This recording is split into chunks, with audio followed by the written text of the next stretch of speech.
Social media पर जैन समाज के सबसे लोकप्रिय जैन न्यूज चैनल महालक्ष्मी बैसाख शुक्ल की अष्टमी और आज बावन दिन है। आज 15वें तीर्थंकर हनुमान जी का घर पे लेने पर बात करें हम। आज शुरुआत करते हैं, उसके बारे में बात करेंगे। पहले बात करें हम देश के डीएनए की।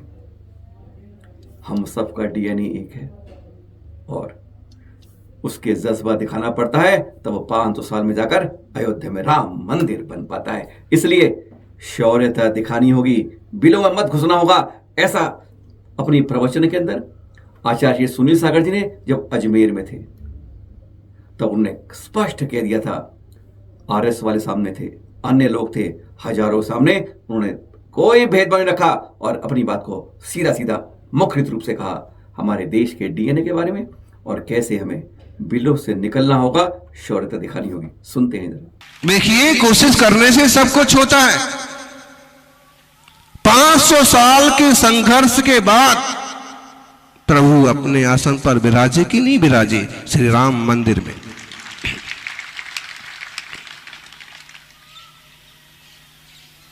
अनावश्यक हम शौर्य नहीं दिखाते, लेकिन जरूरत होती है वहां पर बोलना भी पड़ता है।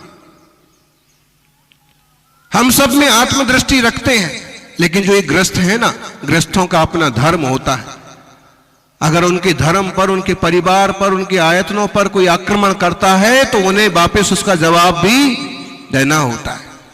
मुनि नहीं है कि मुनि ध्यान में बैठ जाएंगे, उन पर कोई तलवार चलाए, उन्हें कोई पत्थर मारे तो कुछ नहीं करेंगे। मुनि मुनि है, श्रमण श्रमण है, श्रावक श्रावक है, ग्रस्त ग्रस्त है और ग्रस्तों को अपने ग्रस्ती के ढंग से अपना देश और समाज चलाना चाहिए। सौभाग्यशालियों, ना धन में, ना आसन में, ना अमीरी में होती है। मन की अमीरी के आगे तो कुबेर की संपत्ति भी रोती है। हमारी मन की अमीरी, हमारी आपसी प्रेम की अमीरी बनी रहना चाहिए। और हम ये समझ लीजिए, 24 तीर्थंकर में से 20 तीर्थंकर इक्ष्वाकु वंशी हैं, नैमिनाथ यदुवंशी है, मुनि सुब्रत यदुवंशी है, सारी क्षत्रिय हैं। इक्ष्वाकु वंश हमने इसलिए कहा कि आदिनाथ से लेकर के 20 तीर्थंकर इक्ष्वाकु वंशी हैं और इक्ष्वाकु वंश में ही श्री राम का जन्म हुआ है। और जब हम इस तरह से विचार करते हैं तो पूरे देश का डीएनए एक ही होता है, इक्ष्वाकु वंश वाला। अब किन्ने क्या काम पकड़ा है और कौन किधर गए हैं वो बात अलग है, बाकी पूरा देश, पूरा समाज एक है। इस विराट सागर के हम बिंदु हैं और हम इस अपने सागर को समर्पित होकर के समाज और धर्म के लिए जिए। 2.5 दिन के झोपड़े में गए थे, वहां पर मुस्लिम भाइयों ने अपशब्द कहने शुरू कर दिए, दुर्व्यवहार शुरू कर दिया कि कपड़ों के बीच में जाओ तो स्पष्ट कह दिया गया उन्हें सबके द्वारा कि अरे तुम्हें लगाने हैं तो अपने आगे कपड़े लगा लो जो तुम्हें नहीं देखना है। अरे कुछ जज्बा तो रखो बोलने का, यूं ही मत रहना, हमेशा कुछ आवाज को निकालना। साधु तो उपसर्ग सहता है, उन्होंने कहा ही था। सुनिए जरा। जब 2.5 दिन के झोपड़े में गए और कुछ मुस्लिम युवा मना करने लगे, यहां कैसे जा सकते हैं, यहां तो मस्जिद है। तो हमारे साथ वकील साहब थे, शशि जी, तो काफी लोग थे। शिवराज जी नहीं थे, वो थे क्या नाम से, जब ये अग्रवाल जी, तिवारी जी, काफी सारे युवक थे साथ में। तो वो आगे आए और उन्होंने कहा कि क्यों नहीं जा सकते हैं, ये पुरातत्व की जगह है। काफी अच्छे से समझाया और अंत में उन्होंने स्वीकार किया कि आप आ सकते हैं। आ तो सकते हैं लेकिन पर्दा लगाना होगा। उन्होंने फिर कहा कि आपको मालूम होना चाहिए दिगंबर मुनि हमेशा बालक की तरह इसी रूप में रहते हैं। ये देश की प्राचीन संस्कृति का एक गौरव है और ये इसी रूप में रहेंगे। उन्होंने कहा तो इस रूप में फिर पर्दा, तो उन्होंने सुझाया पर्दा आपको जो चीज नहीं दिखाना है आप पर्दा वहां लगा लो। महाराज जी के लिए कोई पर्दा आड़े नहीं होगा। ये एक तरह का शौर्य है। मौके पर आप अपनी बात कहिए तो सही। तो हम लोगों ने वो सब देखा, जो है सबको पता है कि पूरा वास्तु हमारे देश का कभी गौरव रहा है और किस तरह से वह बदला गया है, क्या हुआ है, इसका भी इतिहास है। देवनानी जी, वो जो वहां कक्ष थे हमने उसमें भी झांकने की कोशिश की, कुछ पुरानी चीजें आज भी रखी हुई हैं, कुछ वास्तु जिनसे हम पहचान सकते हैं। निश्चित रूप से सांस्कृतिक गौरव वापस होना चाहिए। बार बार कहा जाता है कि जैन हिंदुओं की शाखा है और वैदिक धर्म सनातन, यानी वैदिक को नहीं सनातनी मान के एक हिंदू ने परिवर्तन। उन सब के सामने जब सामने इतने हजारों हिंदू भाई थे, उन्होंने साफ कह दिया हाँ जैन भी हिंदू है, क्यों है यह स्पष्ट कर दिया और साथ में कह दिया जैन सनातन धर्म है। स्पष्ट रूप से अपनी बात कहनी है तो कहने का जज्बा होना चाहिए। जैन हिंदू कैसे है और सनातन क्यों है, सुनते हैं जरा आचार्य जी के श्रीमुख से। सौभाग्यशालियों, हिंदुस्तान में रहने वाले जो इस घाटी में जो इस देश में उत्पन्न हुए वे सब हिंदू हैं।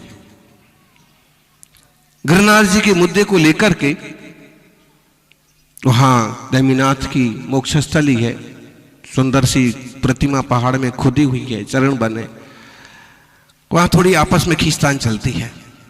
तो वहां के एक महंत ने हमारे से जैसे पूछा कि पहले तो ये बताइए जैन जैन है कि जैन हिंदू है। हमने उनको संदेश वापस भेजा कि सैद्धांतिक रूप से कुछ सिद्धांतों को लेकर के बात करें तो जैन जैन है, लेकिन जब हम सांस्कृतिक रूप की बात करते हैं तो जैन भी हिंदू ही है। कहीं आसमान से नहीं टपके हैं। श्रमण संस्कृति, वैदिक संस्कृति वर्षों वर्षों से अनादिकाल से साथ साथ है। सनातन किसे कहते हैं? जिसकी आदि का कोई हमें पता नहीं है कि हमारा ये सारा देश और ये संस्कृति और ये महापुरुषों की परिकल्पना कितनी प्राचीन है। आज सब लोग ना राजनीति को आगे ले आते हैं, धर्म के आगे, समाज के आगे, देश के आगे, अपने अपनी खोपड़ी पहचान लेते हैं। बस वही नहीं, आचार्य ने स्पष्ट कहा कि सबसे पहले देश सुरक्षा रहेगी, धर्म सुरक्षित रहेगा, समाज सुरक्षित रहेगा, हम और आप सब सुरक्षित रहेंगे। जिनके मन में मैल आ रहे हैं ना, उन मैलों को साफ कर दो, वरना आचार्य श्री नहीं कहा, शायद हाफ कर दो। सुनते आचार्य श्री। सबसे पहले देश, फर्स्ट नेशन। देश है तो समाज है, धर्म है, हम हैं, तुम हैं। और अगर देश नहीं है तो बीती सदियों में क्या क्या हुआ है सबने देखा है। देखा नहीं तो इतिहास में पढ़ा है। जहां कभी हमारा संस्कृत विद्यालय रहा, जहां कभी हमारा मंदिरों का गौरव रहा, आज वहां जाने पर भी लोग आपत्तियां करते हैं। और अगर ये समाज इतना सक्षम ना होता तो पता नहीं और क्या क्या करते। सक्षम बने, हमारे लिए कोई पराया नहीं है, लेकिन जिन लोगों के मन पहले से मैले हैं, या तो उनके मन साफ करना पड़ेंगे। अब वो वाली भाषा अपन तो नहीं बोल सकते। वोट से ही चोट पड़ सकती है, अपना हक आप कह पाओगे। अगर अपनी ये नींव को मजबूत करना है तो वोट से कभी भागना मत। आज हमारी सीमाएं खंडित हो रही हैं, जिम्मेदार नागरिक बनिए। भारत के चुनाव चल रहा है, अपने को पीछे मत रखिएगा। एक वोट से ही हार जीत हो जाती है। अरे कुछ करने का जज्बा दिखाइए, वोट जरूर दीजिए। सुनिए, आज हम देखते हैं कि भारत की काफी सीमाएं खंडित हैं। चंद्रगुप्त मौर्य के जमाने का भारत उठा के देखिए। अशोक के परदादा थे चंद्रगुप्त मौर्य। श्री राम के, श्री कृष्ण के जमाने के भारत की परिकल्पना तो बहुत बड़ी है। गांधारी भी गांधार से आती थी, जो अफगान कहलाता आजकल। और ये सब कुछ हम सब की एकजुटता से ही संभव है। आपके पास वोट दान का बहुत बड़ा अधिकार है। मतदान कहिए महादान। और कभी भी चुनाव के माहौल बनते हैं तो लोगों को अपना वोट का सही सही उपयोग जरूर करना चाहिए और सही सही आदमी को सही जगह तक जरूर पहुंचाना चाहिए, ताकि देश की पंचायत में देश की बातें ठीक ढंग से रखी जा सके। हैरानगी हो जाती है देश के बारे में सुनकर। हाँ, अंग्रेजों से तो आजादी पाली हमने, लेकिन अंग्रेजी की गुलामी आज तक कर रहे हैं, अपनी फजीयत दिखा रहे हैं। विकास के लिए अंग्रेजी फकीरेजी की जरूरत नहीं पड़ती है।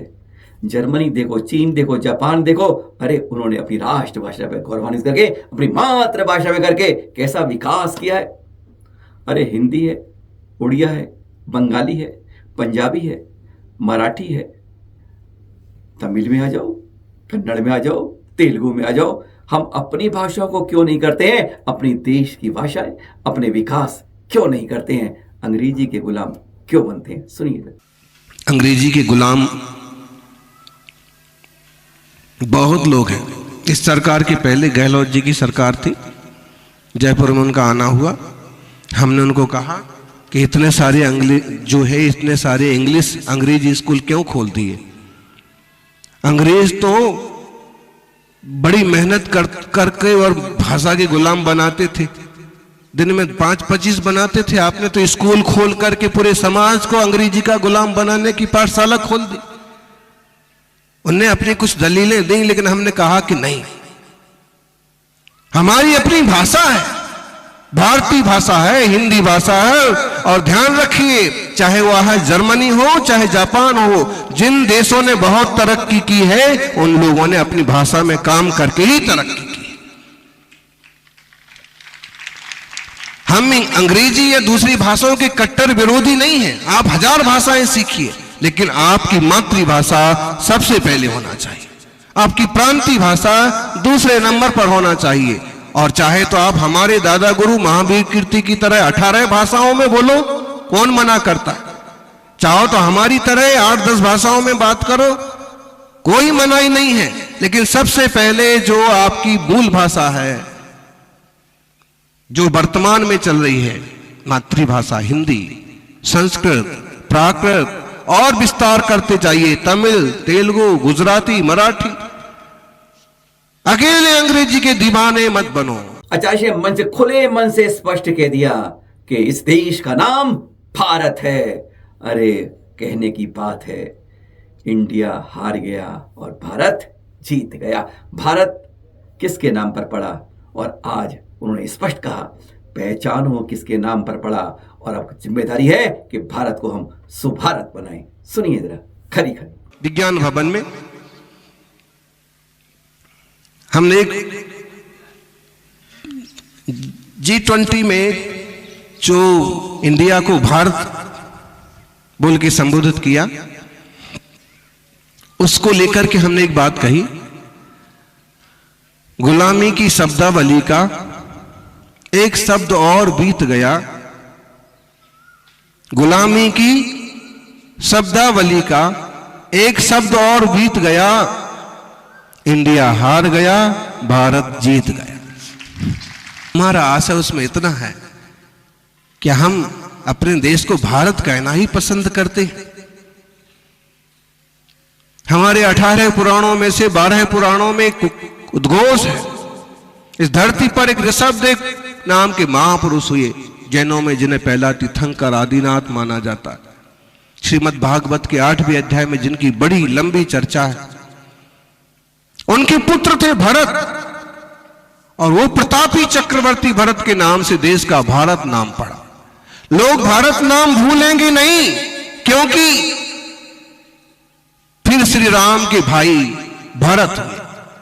श्री राम ने उन्हें राज्य करने की आजादी दे दी, खुद बन चले गए, तब भी भरत राज सिंहासन पर नहीं बैठे। दुनिया में भाई बहुत मिलेंगे, लेकिन भरत जैसा भाई नहीं मिलेगा। राज पाके भी राज सिंहासन पर नहीं बैठे, उन्होंने भारत के गौरव को गौरवान्वित किया। और फिर महाभारत काल में एक भरत हुए, दुष्यंत शकुंतला के पुत्र, जो अपने शौर्य और पराक्रम से शेर के दांत गिनने की सामर्थ्य रखते। और इन भरत नाम के महापुरुषों ने हमारे देश का नाम भारत किया, और हम इस भारत को हमेशा सुभारत बनाए रखें, यह हम सबकी जिम्मेदारी है। इंडिया शब्द का उल्लेख ही नहीं करना चाहिए। थोड़े दिन और बोल लो।